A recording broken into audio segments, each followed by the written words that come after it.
ಬಹಳಷ್ಟು ಹೆಮ್ಮೆಯಾಗುತ್ತದೆ. ಅಭಿಮನ್ಯು ಎನ್ನುವ ಹಾಗೆ ನನ್ನ ಹೆಸರು. ಆದರೆ ಏನು ಮಾಡೋಣ, ತಂದೆಯೊಂದಿಗೆ ಬಹಳಷ್ಟು ಕಾಲ ಇರುವುದಕ್ಕೆ ನಾನು ಭಾಗ್ಯದಿಂದ ವಂಚಿತನಾಗಿ ಹೋಗಿದ್ದೇನೆ. ಯಾಕೆ? ಅವರು ಕಾನನಕ್ಕೆ ಹೋಗಿದ್ದಾರೆ. ನಾನು ಮತ್ತು ನನ್ನ ತಾಯಿ ಸುಭದ್ರಾ ಮಾತೆ ದ್ವಾರಕೆಯಲ್ಲಿ ಕೃಷ್ಣ ಮಾವನ ಮನೆಯಲ್ಲಿದ್ದೇನೆ. ಆದರೆ ಏನು ಮಾಡೋಣ, ಇಲ್ಲಿ ಬಂದು ಎಂಥದೂ ಕೆಲಸ ಇಲ್ಲ ನನಗೆ. ಬೆಳಿಗ್ಗೆ ಏಳುವುದು, ಅಮ್ಮ ಮಾಡಿರ್ತಾರೆ ಅದನ್ನು ತಿನ್ನುವುದು, ಗೆಳೆಯರೊಂದಿಗೆ ಆಟ ಆಡುವುದಕ್ಕೆ ಹೋಗುವುದು, ಮಧ್ಯಾಹ್ನ ಬರುವುದು, ತಿನ್ನುವುದು, ಸ್ವಲ್ಪ ಮಲಗುವುದು, ಇನ್ನೊಮ್ಮೆ ಆಟ ಆಡುವುದಕ್ಕೆ ಹೋಗುವುದು. ಇದು ನನ್ನ ದಿನಚರಿ. ಹೌದಪ್ಪ, ಹಾಗಂತ ಇವತ್ತು ಗೆಳೆಯರೊಂದಿಗೆಲ್ಲ ಆಟವಾಡಿ ಆಯ್ತು. ಅಷ್ಟೊತ್ತಿಗಾಗುವಾಗ ಹೊಟ್ಟೆಯಲ್ಲಿ ಚುರುಚುರು. ಈ ಚುರುಚುರು ಶಬ್ದ ಕೇಳಿದ ಕ್ಷಣವೇ ನನಗೆ ಪಕ್ಕ ನೆನಪಾಗುವುದು ನನ್ನ ಅಮ್ಮ. ಯಾಕೆ? ತಿನ್ನುವುದಕ್ಕೆ ಕೊಡುವುದು ಅವರು ಮಾತ್ರ. ಹಾಗಾಗಿ ತಡ ಮಾಡುವುದಿಲ್ಲ, ಅಮ್ಮನ ಬಳಿಗೆ ತೆರಳುತ್ತೇನೆ.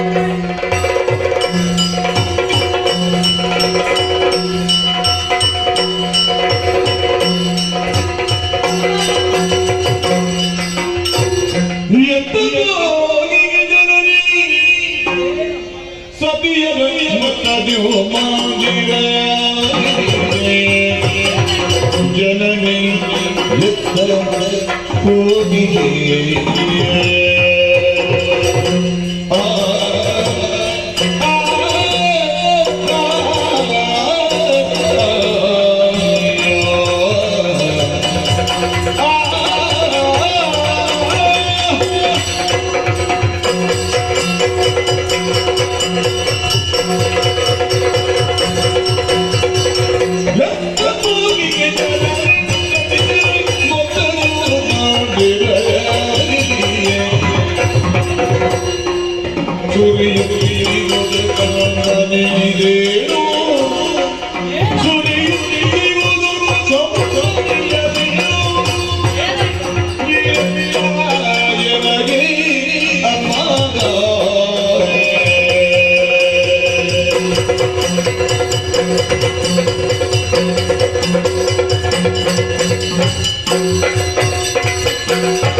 ಅಮ್ಮ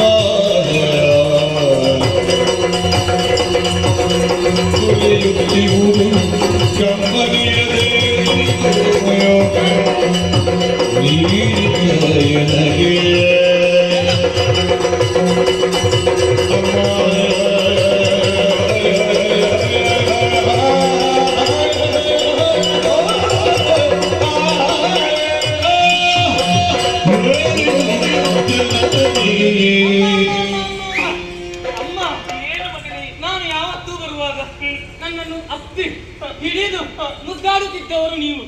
ಇಂದು ನನ್ನಲ್ಲಿ ಏನು ಮಾತನಾಡುತ್ತಾ ಇಲ್ಲ, ನೆಲನೋಟಕರಾಗಿದ್ದೀರಿ. ಏನಾಯಿತಮ್ಮ? ಕಮಲದಂತೆ ಅರಳುತ್ತಿರುವಂತಹ ನಿಮ್ಮ ಮುಖ ಇಂದು ಬಾಡಿ ಹೋಗಿದೆ. ಯಾಕೆ ತಾಯಿ, ಈ ಕಣ್ಣೀರಿಗೆ ಕಾರಣವೇನು?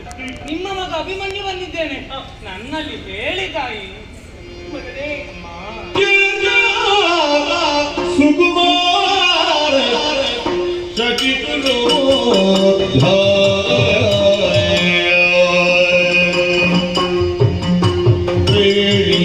ಬಲವನ ಪ್ರಾಣಿ ಕಷ್ಟದ ವಿಚಾರ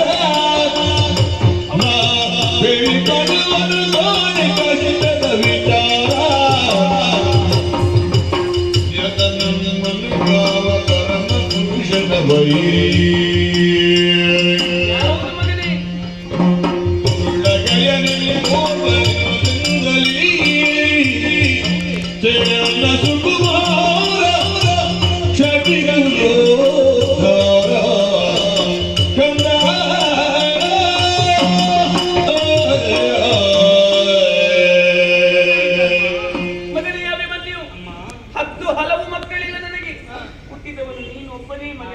ಚಂದ್ರವಂಶದ ಕುಡಿ ಮಗನೇ. ಈ ಚಂದ್ರವಂಶವನ್ನು ಬೆಳಗುವವನು ನೀನು. ಈ ಹೊತ್ತಿಗೆ ನಿನ್ನಲ್ಲಿ ಯಾವತ್ತೂ ಕೂಡ ಈ ತಾಯಿ ಸಂತೋಷದಿಂದ ಮಾತಾಡುತ್ತಿದ್ದವಳು. ಬಂದ ಕ್ಷಣ ಹಾಲು ಬೇಕ ಮಗನೇ, ತಿನ್ನುವುದಕ್ಕೆ ಬೇಕ ಮಗನೇ ಅಂತ ಕೇಳುತ್ತಿದ್ದವಳು. ಆದರೆ ಇವತ್ತು ಮಾತ್ರ ನಾನು ನೆಲನೋಟಗಳಾಗಿದ್ದೇನೆ, ಮುಖ ಬಾಡಿ ಹೋಗಿದೆ. ಕಾರಣ ಉಂಟು ಮಗನೇ. ಆದ್ರೆ ನಿನ್ನಲ್ಲಿ ಅದನ್ನು ಹೇಗೆ ಹೇಳಿಕೊಳ್ಳುವುದು ಎನ್ನುವುದು ನನಗೆ ಅರ್ಥವಾಗುತ್ತಾ ಇಲ್ಲ. ಈ ಕೆಲವು ದೊಡ್ಡವರ ವಿಷಯವನ್ನು ಸಣ್ಣ ಮಕ್ಕಳಲ್ಲಿ ಹೇಳಿ ಆದ್ರೂ ಆಗುವಂತಹ ಪ್ರಯೋಜನ ಏನು ಹೇಳು? ನನ್ನಲ್ಲಿ ಹೇಳಿ ಆದ್ರೂ ನೀನು ನನ್ನನ್ನು ಕಾಡುತ್ತಾ ಹೀಗೆ ಹೇಳಬೇಕು. ಕೆಲವೊಮ್ಮೆ ಮಕ್ಕಳಿಂದಲೇ ಆಗುತ್ತದೆ, ಹೇಳಲೇಬೇಕು ನಿನಗೆ. ಹೌದಮ್ಮ, ನಾನು ಬಿಡುದಿಲ್ಲ. ಮತ್ತಿನ್ನೇನು ಅಲ್ಲ, ನಿನ್ನ ಮಾವನಾದಂತಹ ಕೃಷ್ಣದೇವ ಅರ್ಘ್ಯವನ್ನು ಕೊಡುವಂತಹ ಸಂದರ್ಭದಲ್ಲಿ ಗಯನ ಬೆವರುವ ಅರ್ಘ್ಯಕ್ಕೆ ಬಿದ್ದು ಅರ್ಘ್ಯವು ಮಲಿನವಾಯಿತು. ಅವನನ್ನು 8 ದಿವಸದೊಳಗಾಗಿ ಕೊಲ್ಲುತ್ತೇನೆ ಎನ್ನುವ ಹಾಗೆ ಭಾಷೆಯನ್ನು ಹಾಕಿದ್ದಾನೆ. ಒಂದು ವೇಳೆ ಕೊಲ್ಲದೆ ಹೋದರೆ ಗಾಳಿ ಮಿತ್ರನಾದಂತಹ ಬೆಂಕಿಗೆ ನಾನು ಆಹುತಿಯಾಗುತ್ತೇನೆ. ಇದನ್ನು ಕೇಳಿದಂತಹ ಗಯ ನೇರವಾಗಿ ಆಶ್ರಯವನ್ನು ಪಡೆದ. ಎಲ್ಲಿ ಗೊತ್ತೇ? ನಿನ್ನ ಅಪ್ಪನ ಬಳಿಯಲ್ಲಿ. ಹೌದು, ನಿನ್ನ ಅಪ್ಪನೂ ಕೂಡ ಸಮಾನವಾದಂತಹ ಪ್ರತಿಜ್ಞೆಯನ್ನು ಹಾಕಿದ್ದಾರೆ, ಅವನನ್ನು ಬಿಟ್ಟು ಕೊಡುವುದಿಲ್ಲ ಎನ್ನುವ ಹಾಗೆ. ಈಗ ಏನಾಯ್ತು ಗೊತ್ತೇ? ಏನಾಯ್ತು? ನಿನ್ನ ಅಪ್ಪನಿಗೂ ನಿನ್ನ ಮಾವನಾದಂತಹ ಕೃಷ್ಣನಿಗೂ ಈಗ ಒಂದು ಕಲಹ ನಡೆಯುತ್ತದೆ ಮಗನೇ. ಕಲಹವೇ? ಹೌದು. ಏನಮ್ಮ? ಅದೇ ಚಿಂತೆಯಲ್ಲಿ ನಾನಿದ್ದೇನೆ.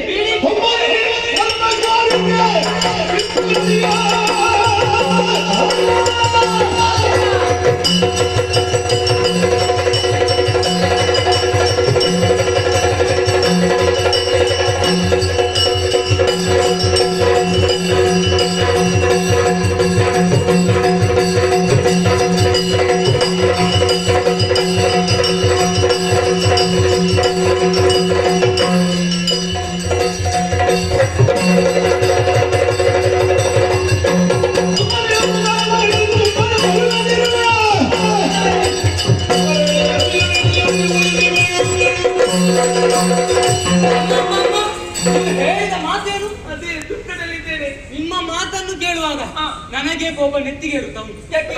ಆ ಕೃಷ್ಣನಿಗೆ, ಮಾವಯ್ಯನಿಗೆ ಅಷ್ಟು ಅಹಂಕಾರವಂತ, ನಮ್ಮ ಅಪ್ಪನನ್ನು ಎದುರಿಸುವಂತ ಅಹಂಕಾರ ಅವನಿಗೆ. ಈಗ ಅದಕ್ಕೆ ನೀವು ಚಿಂತೆ ಮಾಡುದು ಬೇಡ, ನೀವು ಅದಕ್ಕೆ ದುಃಖಿಸುದ. ಅದಕ್ಕೆ ಹೇಳಿದ್ರು ಕೆಲವೊಮ್ಮೆ ಮಕ್ಕಳಿಂದಲೇ ಆಗ್ತದಂತ. ನಾನು ಹೋಗುತ್ತೇನೆ, ಅವನಿಗೆ ಬುದ್ಧಿಯ ಮಾತನ್ನ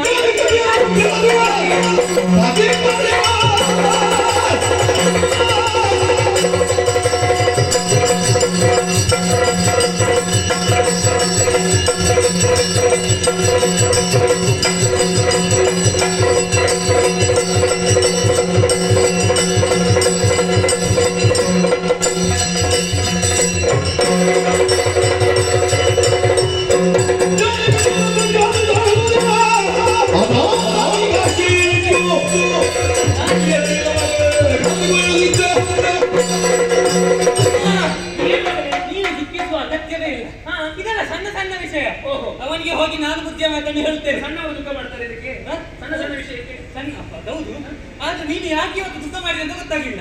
ನಾನು ಇವಾಗ ಕೂಡ ದುಃಖ ಯಾಕೆ? ನಿನ್ನ ಅಪ್ಪನಿಗೆ ಮತ್ತೆ ಅವನ ಬಳಿಗೆ ನಾನು ಹೋಗುತ್ತೇನೆ, ಹೋಗಿ ಬುದ್ಧಿಯ ಮಾತನ್ನು ಹೇಳುತ್ತೇನೆ. ಯಾರಿಗೆ? ಕೃಷ್ಣನಿಗೆ. ಕೇಳಿದ್ರೆ ಅವನಿಗೆ ಒಳಿತು, ಒಂದು ವೇಳೆ ಕೇಳದಿದ್ರೆ ಕಪಾಲಕ್ಕೆ ಮಾಡಿದ್ದೇನೆ. ಒಳ್ಳೆ ಮಾತನ್ನು ಹೇಳ್ತೀನಿ. ಅಲ್ಲ ಅಮ್ಮ, ಹೌದು. ನಿಮ್ಮ ಮಗ ಅಲ್ಲ? ಎದುರು ನೋಡು. ಯಾಕೆ ತಾಯಿ? ಕಣ್ಣು ಮುಚ್ಚಿ ಒಂದು ಹೋಮನ ಬಿಡ್ಲಿಕ್ಕೆ ಉಂಟು. ಏನಮ್ಮ ಇಷ್ಟು ಬೇಗವ? ಮತ್ತೆ ಕೊಡದೆ ನೀ ಇಷ್ಟು ಮಾತಾಡಿದ್ರೆ ಒಂದು ಬಹುಮಾನ ಕೊಡುದು ಬೇಡವಾ?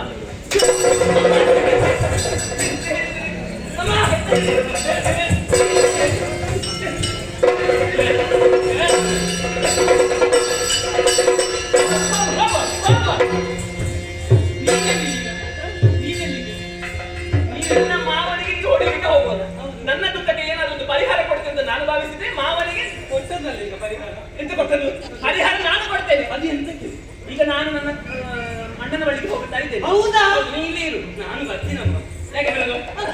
ಅಲ್ಲಿ ಇಲ್ಲಿ ಅಧಿಕ ಪ್ರಸಂಗ ಮಾತಾಡಿದಾಗ ಅವನ ನಾನಲ್ಲಿ ಏನೂ ಅದಕ್ಕೆ ಪ್ರಸಂಗ ಮಾಡಿ ಎಂತದು? ಹೀಗೆ ಹೀಗೆ ಇರ್ತೀಯಲ್ವಾ? ನೀವು ಕರ್ಕೊಂಡು ಹೋಗಿಲ್ಲ ಹಾ. ಊಟ ಮಾಡುದಿಲ್ಲ, ನಾನ್ ಕರ್ಕೊಂಡು ಹೋಗುದಿಲ್ಲ. ಸ್ನಾನವೂ ಮಾಡುದಿಲ್ಲ, ಹಾ. ನಿದ್ದೆಯೂ ಮಾಡುದು.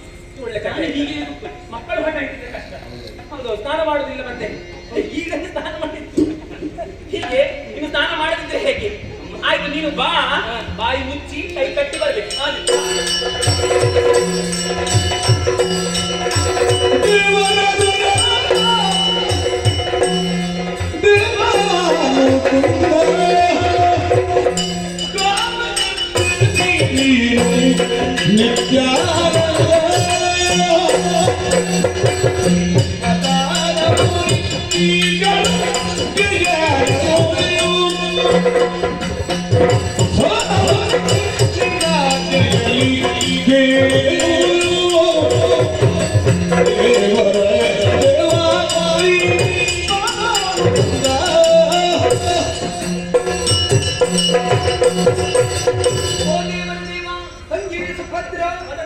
ವಂದಿಸಿಕೊಳ್ಳುತ್ತಾ ಇದ್ದೇನೆ. ನಿನ್ನ ಹಣಕ್ಕನ್ನೇ ಹಿಡಿದುಕೊಂಡು ನಾನು ಕಾಮ್ಯಕಾಮರಕ್ಕೆ ಹೋದವಳು. ಹೋದ ಕೆಲಸ ಕಾಯಿಯೋ ಹಣ್ಣು? ಕೆಲಸ ಕಾಯಿ ಹಣ್ಣ. ಕಾಯಿ? ಹೌದು. ನಾನು ಕಾಯಿ ಅಂತಲ್ಲ. ಅಲ್ಲ, ಹಣ್ಣು ಕಾಯಿ, ಕಾಯಿ ಹಣ್ಣು, ಅದರಲ್ಲಿ ಕಾಯಿ. ಹಣ್ಣು ಕಾಯಿ ಯಾರಿಗೆ ಅಂತ ಉಂಟು? ಈಗ ಹಣ್ಣು ಕಾಯಿ ಯಾರು ಮಾಡುತ್ತಾರೋ, ನೀನೇ ಆಗ್ತಿ ಈಗ. ಯಾರು ಆಗುತ್ತಾರೋ ನನಗೆ ಅದೇ ಈಗ ಚಿಂತೆ. ಹಣ್ಣು ಕಾಯಿ ಆದ್ರೆ ತೊಂದರೆ ಇಲ್ಲ, ಕೆಲವು ಸಲ ಮಿಡಿಯುವುದಿರುತ್ತದೆ, ಸಮಸ್ಯೆ ಅದು. ಹೌದೌದು. ಹಾ. ಈ ಮಿಡಿ ಉದುರದನ್ನು ಏನು ಮಾಡುದು? ಹಾ. ಅಲ್ಲ, ಅದಕ್ಕೆ ಮೊದಲೇ ಎಲ್ಲ ತಯಾರಿ ಮಾಡಿದ್ದೇನೆ. ಹೌದಾ? ಮೆಣಸು ಎಲ್ಲ ಮಿಡಿ ಉಪ್ಪಿನಕಾಯಿ. ಹೌದು. ಹೌದು. ಒಳ್ಳೇದು ಒಳ್ಳೇದು. ಏನಣ್ಣ, ಹಾ. ಹೋಗಿ ನಿನ್ನ ಮಾತನ್ನೆಲ್ಲವನ್ನು ಹೇಳಿದೆ ನಾನು. ಆ, ಸ್ವಾಮಿದು ಒಂದೇ ಒಂದು ಹಠ, ಆ, ಗಯನನ್ನು ಬಿಟ್ಟು ಕೊಡುವುದಕ್ಕಾಗುವುದಿಲ್ಲವಂತೆ. ಕೈಯನನ್ನು ಬಿಟ್ಟು ಕೊಡುವುದಿಲ್ಲವಂತೆ. ಬದಲಾಗಿ ಕಲಹವೇ ಏರ್ಪಡುತ್ತದೆ ಅಂತ ಅದಕ್ಕೆ ಸಿದ್ಧನಿದ್ದಾಳಂತೆ. ಸಂಗ್ರಾಮ ಏರ್ಪಟ್ಟೆ ಪಾರ್ಥನ ಕಥೆ ಮುಗಿಯಿತು.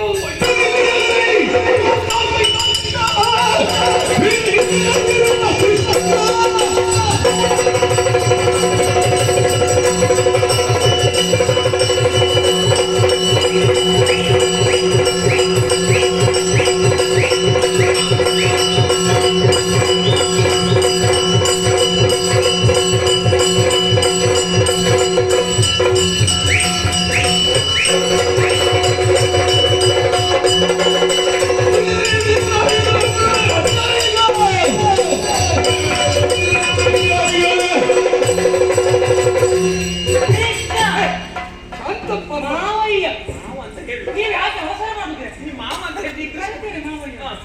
ಇದು ನೀನು ಬರುವಾಗ ಯಾವ ಕಡೆ ನಿನ್ನಲ್ಲಿ ಹೇಳಿದ್ದೇನೆ, ಆ ಕಾಡಿನಲ್ಲಿ ಸೊಪ್ಪು ತಾಗಿದ್ರೆಲ್ಲ ಸಮಸ್ಯೆ ಆಗುತ್ತದೆ. ಹೋಗುವಾಗ ನಿನಗೆ ನಾನು ಸಮಸ್ಯೆ ಮಾಡ್ತೇನೆ.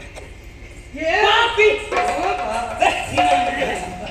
ಬಾಯಿ ಮುಟ್ಟು ಬೇಡ ನೀನು ನನ್ನನ್ನು. ಎಂತ ಹೇಳಿದ್ದು ನೀನು? ಏನು? ಅಪ್ಪನನ್ನು ನಿನ್ನ ಅಪ್ಪ ಹ. ಅವನಿಗೆ ತಲೆಗೆ ಏರಿತು ಪಿತ್ತ, ಹ, ನನಗೆ ತಾಗುವುದಂತೆ ಅವ. ನಿನಗೆ ಹೇಳಿದ್ದು ಪಿತ್ತ. ಯಾಕೆ? ವಿಷಯ ಹ? ನನ್ನ ಅಪ್ಪ ಯಾರು? ಈಗ ನಿನ್ಗೆ ಯಾಕೆ ಏರಿತು? ನನ್ನ ಅಪ್ಪ ಅವರು ಬೇರೆ ಹೇಳ್ತಲ್ಲ. ಇರಲಿ, ಇಲ್ಲಿ ಅಪ್ಪ ಆಗುವುದಕ್ಕೆ ಮೊದಲು ನನಗೆ ಭಾವ. ಅದೆಲ್ಲ ನನಗೆ ಗೊತ್ತಿಲ್ಲ. ಹ. ನಾನು ನನ್ನದು ಮಾತ್ರ ಯೋಚನೆ ಮಾಡು. ಸರಿ. ಎಂತದು ನಿನ್ನದು? ಹ? ಅಪ್ಪನಿಗೆ ತಾಗುವುದಕ್ಕೆ. ಹೌದು. ನನ್ನ ಅಪ್ಪ ಯಾರು? ಯಾರು? ಕ್ಷತ್ರಿಯರು. ಸರಿ. ಕ್ಷತ್ರಿಯರು ಕೊಟ್ಟ ಮಾತಿಗೆ ತಪ್ಪಿದ್ರೆ ಹ? ಅದು ಅವರಿಗೆ ಸಾವೇ. ಹಾ, ಅದಕ್ಕಿಂತ ದೊಡ್ಡ ಸಾವು ಬೇಡ. ಬೇಡ. ನೀನು ಯಾರ? ಹ? ಗೋಪಾಲಕ. ಗೋಗಳನ್ನು ಹಿಡಿದುಕೊಂಡು ಹೋಗುವ. ಹ? ನಿನಗೆ ಯಾವುದುಂಟು? ನಿನ್ನ ಮಾವ. ಮಾತು. ಹ? ಮಾವ. ಹ? ಅಮ್ಮ ಇಲ್ಲಿದ್ದಾರೆ. ಹ? ಇಲ್ಲದಿದ್ರೆ ಬೇರೆ ಬರ್ತಿತ್ತು ನನ್ನ ಬಾಯಲ್ಲಿ. ಹೌದಾ? ಹ. ಈಗ ನಿನ್ನ ಅಪ್ಪ ಹ. ಛಾತ್ರಿ ಅಂತ ಉದ್ದ ಉದ್ದ ಬಿಟ್ಟಿಯಲ್ಲ, ಹ. ನಿನ್ನ ಅಪ್ಪನಿಗೆ ಯಾವ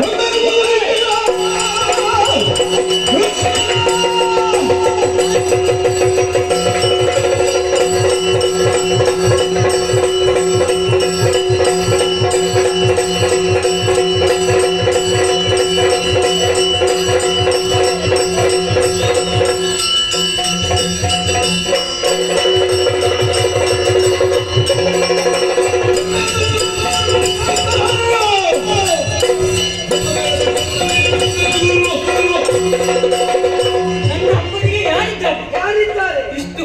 ತಿರುಗಾಡ್ತಾ ಇದ್ದೀನಿ. ಹ.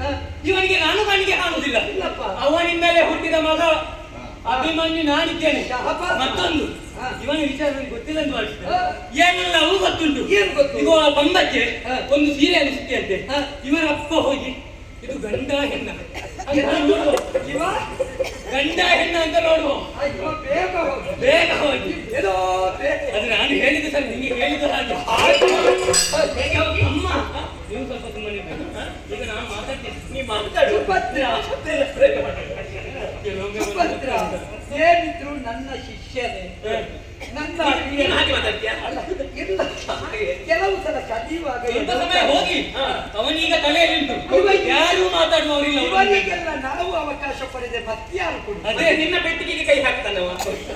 ನಿನ್ನ ತಲೆಯಲ್ಲಿ ಉಂಟು. ಈಗ ನಿನ್ನ ಮುಂದೆ ಮಾತಾಡುವವರು ಯಾರು ಇಲ್ಲ ಅಂತ. ಹಾ. ಈಗ ಅಮ್ಮ ಇಲ್ಲಿದ್ರು, ನಾ- ಇಲ್ಲದಿದ್ದೆ ನಾನಿದ್ದೆ. ನಾ ಅಪೇಕ್ಷಿಸುವುದು ಹಾ. ನನ್ನ ಜಾಗಕ್ಕೆ ಒಬ್ಬ ಬರ್ಬೇಕು.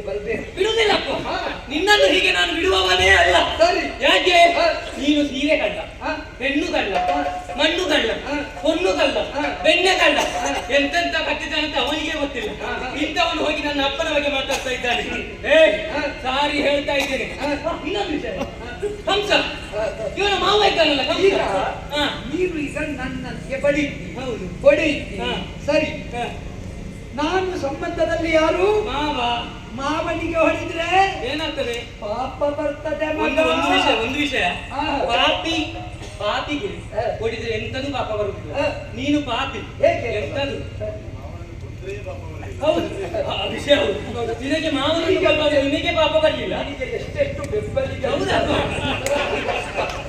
ಅದು ನಾವು ಧರ್ಮದಲ್ಲಿದ್ದೇವೆ. ಮಗ, ಹಾ. ಒಂದು ನೆನಪಿಟ್ಟುಕೋ. ಏನು? ನೀ ಒಬ್ಬ ಅಲ್ಲ, ಹಾ. ನಿನ್ನಂತ ಸಾವಿರ ಮಂದಿಗೆ ಬದುಕು ಸಿಗಬೇಕು ಅಂತ ಹಾ. ಅಣ್ಣನಲ್ಲಿ ಹೇಳಿ ಏನೆಲ್ಲ ತಂದಿದ್ದೇನೆ ಗೊತ್ತುಂಟ. ಎಂತದೆಲ್ಲ ತಂದಿ? ನೀನು ಒಬ್ಬ ಹಾಲು ಕುಡಿದು ಇಷ್ಟು ದಪ್ಪ ಆದ್ರೆ ಸಾಲದು. ಹಾ. ಇಲ್ಲಿದ್ದ ಎಲ್ಲಾ ಮಕ್ಕಳು ಹಾಲು ಕುಡಿಯಬೇಕು ಅಂತ ಹಾ. ನಿನಗೋಸ್ಕರ ಅಣ್ಣನಿಂದ ಕ್ಷೀರಭಾಗ್ಯ ತರಿಸಿದೆ. ಮತ್ತೆ ಮಾತ್ರ ಅಲ್ಲ, ಹಾ. ನೀ ಒಬ್ಬ ಅನ್ನ ತಿಂದ್ರೆ ಸಾಲದು, ಹಾ. ಎಲ್ಲರಿಗೂ ಅನ್ನ ತಿನ್ನಬೇಕು ಅಂತ ಅನ್ನಭಾಗ್ಯ ಹಾ, ತರಿಸಿದೆ. ಇನ್ನೂ ಏನು? ಇನ್ನೂ ಲೋಕದಲ್ಲಿ ವಿಷಯ ಉಂಟಲ್ಲಿ. ತರಿಸಿದ್ದೆ ಹೌದು. ಹಾ. ಯಾರಿಗೆ? ಹಾ. ಅದೆಲ್ಲ ಸಿಗುದಿದ್ದವರಿಗೆ. ಹಾ. ಪಾಪದವರಿಗೆ ಯಾವುದೂ ಸಿಗುದಿಲ್ಲ. ಅವರ ಹತ್ರ ಸುತ್ತು ಬಂದದ್ದೇ ಅಷ್ಟೇ, ಹಾ. ಯಾವುದು ಸಿಕ್ಕಿದಿಲ್ಲ. ಹಾ. ನಿನ್ನದೆಲ್ಲ ವ್ಯವಸ್ಥೆ ಹೀಗೆ. ಹಾ. ಜಾಸ್ತಿ ಮಾತಾಡಿದೆ ಎಂದಾದರೆ ಹಾ. ನಿನ್ನ ಕಪಾಲಕ್ಕೆ ಬಾರಿಸಿ.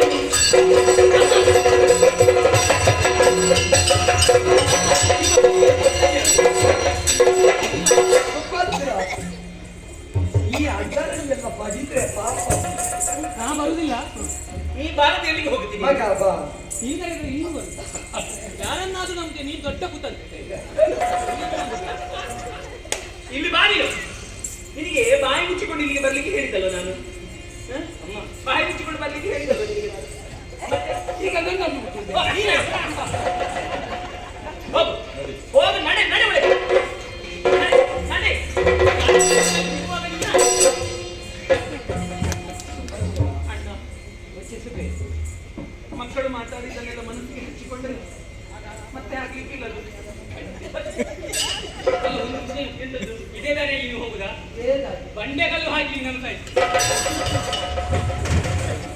ಸುಭದ್ರ, ಬೇಸರ ಮಾಡಬೇಡಣ್ಣ, ಅವರ ಬದಲಾಗಿ ನಾನು ಕ್ಷಮೆಯನ್ನು ಯಾಚಿಸ್ತೇನೆ. ಯೋಚಿಸಬೇಡ ಸುಭದ್ರ. ನಮಗೊಂದು ಹೆಮ್ಮೆ ಉಂಟು. ಏನು? ಈ ಪ್ರಪಂಚದಲ್ಲಿ ಅಪ್ಪನಿಗೆ ತಕ್ಕ ಮಕ್ಕಳು ಸಿಗುವುದೇ ಕಷ್ಟ. ಹೌದು. ಅಪ್ಪನಿಗೆ ತಕ್ಕ ಮಗನಾಗಿ ಹುಟ್ಟಿದ್ದಾನೆ. ಹ್ಮ್. ಬೇಸರ ಇಲ್ಲ. ಹಾ. ಕಾಲಕ್ರಮದಲ್ಲಿ ಅವನನ್ನು ನಿಯಂತ್ರಿಸುವುದಕ್ಕೆ ಸಂದರ್ಭ ಒದಗುತ್ತದೆ. ಆದರೆ ನಿನಗೇನಾಗಬೇಕು? ಮಾಂಗಲ್ಯ ದಾಕ್ಷಿಣ್ಯ.